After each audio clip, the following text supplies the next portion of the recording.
कपड़े धोने वाली बहू। शादी के पहले से ही विभा को कपड़े धोने का बड़ा शौक था। कभी नल के नीचे तो कभी तालाब के पास। अरे मेरी नीली वाली लुंगी नहीं दिख रही है। विभा की अम्मा, कहाँ रखी है लुंगी? अरे वो तो विभा ने परसों ही धोकर रखी थी आपकी अलमारी में, देखो वहीं होगी। वो ना मैंने आज धो दी, मुझे लगा कि गंदी हो गई होगी। अरे कैसे गंदी हो गई थी? उसे तो मैंने पहना भी नहीं। हे भगवान, इस लड़की के कपड़े धोने की आदत से परेशान हो गया हूँ मैं। जितना तो घर में राशन नहीं आता, उससे कहीं ज्यादा डिटर्जेंट पाउडर का खर्चा है। इसकी शादी करवा दो, शादी जाए अपने घर में ही करे काम, फिर चाहे घर के कपड़े धोने हो या पूरे गांव के। हाँ ठीक बोल रही हूँ, देखता हूँ मैं कोई लड़का। वो दिन भी आ जाता है जब विभा को देखने लड़के वाले आ जाते हैं। लड़की मुझे अच्छी लगी। होने वाली सास कहती है, बेटी अगर कुछ पूछना है तो पूछ लो। वैसे तो हमारी लड़की बहुत ही शर्मीली है, जो बोल दो वो मान लेती है, इसे क्या पूछना होगा। अरे कैसी बात कर रही हो माँ, मुझे इन लोगों के घर रहना है, सवाल तो कई है। हाँ हाँ बेटा, पूछ लो ना, क्या पूछना है। आप लोगों के घर कपड़े कौन धोता है? सास का मुंह बन जाता है। देखो, अगर तुम ये कहना चाहती हो कि तुम्हें कपड़े धोने नहीं आते तो सुन लो, कपड़े मैं ही धोती हूँ, लेकिन तुम्हारे आ जाने के बाद मैं रुमाल तक नहीं धोऊंगी। अरे चुप रहना भाग्यवान, बहू बेचारी घर आई नहीं, उसे डराना शुरू कर दिया। वो क्या है ना बिटिया, अभी तक तो ये कल्लू की माँ ही धोती थी, लेकिन अब तुम्हारे पापा तो दहेज में वॉशिंग मशीन देंगे ही। तभी विभा की माँ बोल पड़ती है, सवाल भी पूछा तो क्या। वैसे भाई साहब, मशीन की तो फिर भी कपड़े धोने की कैपेसिटी होती है। मतलब जो बिटिया दे रहे हैं ना विभा, इसे कपड़े धोने का बहुत शौक है। ये आप लोगों के क्या, आस पड़ोस गांव मोहल्ले सबके कपड़े धो दे और उफ तक ना करे। बाहर देखा नहीं आपने कितने कपड़े सूख रहे हैं? सब हमारी बिटिया ने ही तो धोए हैं। बस भी करो ना माँ, शर्म आ रही इतनी तारीफ सुनकर। और तो और एक दाग निकाल कर दिखाओ तो मान जाओ। हाँ अच्छा, माफ करना बेटा, मैंने गलत समझा। हमें तो रिश्ता बहुत पसंद है। और ऐसे जुड़ जाता है रिश्ता कपड़े धोने का शौक रखने वाली विभा का। उसकी शादी हो जाती है कोयला फैक्ट्री में काम करने वाले कल्लू के साथ। शादी के बाद अचानक विभा चिल्लाती हुई सास के पास आती है। सासू माँ, अरे सासू माँ कहाँ है आप? ये तो धोखा है, धोखा दिया आप लोगों ने मुझे।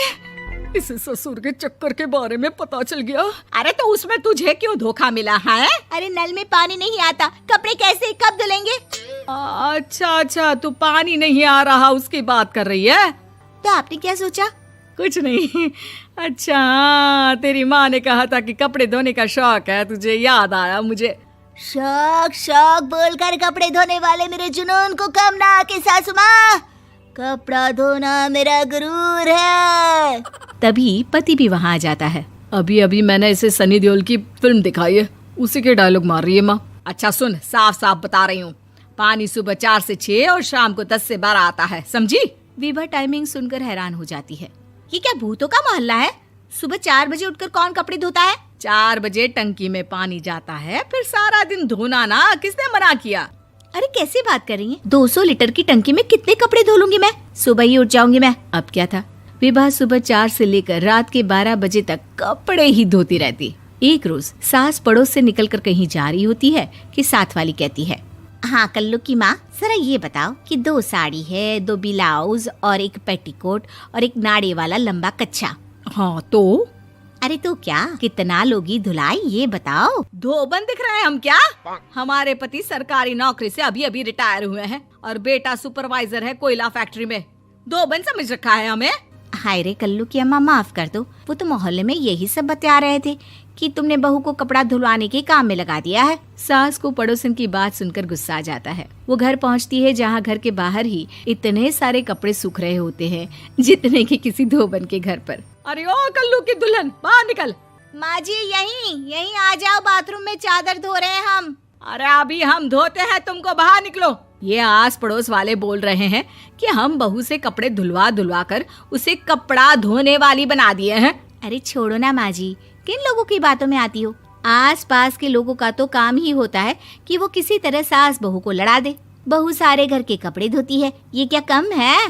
बोलिए। सास को भी लग जाता है कि वो बहू का ये सनकीपन नहीं छुड़वा सकती, इससे अच्छा है कि खुद ही चुप हो जाए।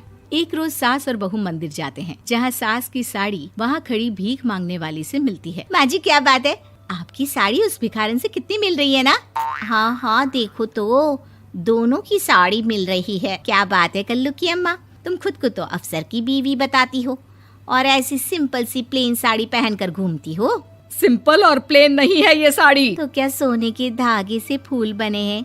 कुछ भी सासू माँ, कुछ भी। हाँ, बने थे इस साड़ी में सोने के धागे से फूल। मेरे पति लेकर आए थे मद्रास से स्पेशली मेरे लिए 10,000 की। ताहे भाई साहब इस भिखारन के लिए भी सेम टू सेम साड़ी लेकर आए होंगे 10,000 की। सास उस वक्त तो कुछ नहीं कहती, लेकिन बहू के साथ घर आती है और अलमारी से एल्बम निकाल कर लाती है। ये साड़ी देख रही है, ये वही साड़ी है जिसे मैंने अभी पहना था। इस साड़ी में ये जो चमकदार फूल दिख रहे हैं ना, ये सोने के धागों से काढ़े गए हैं।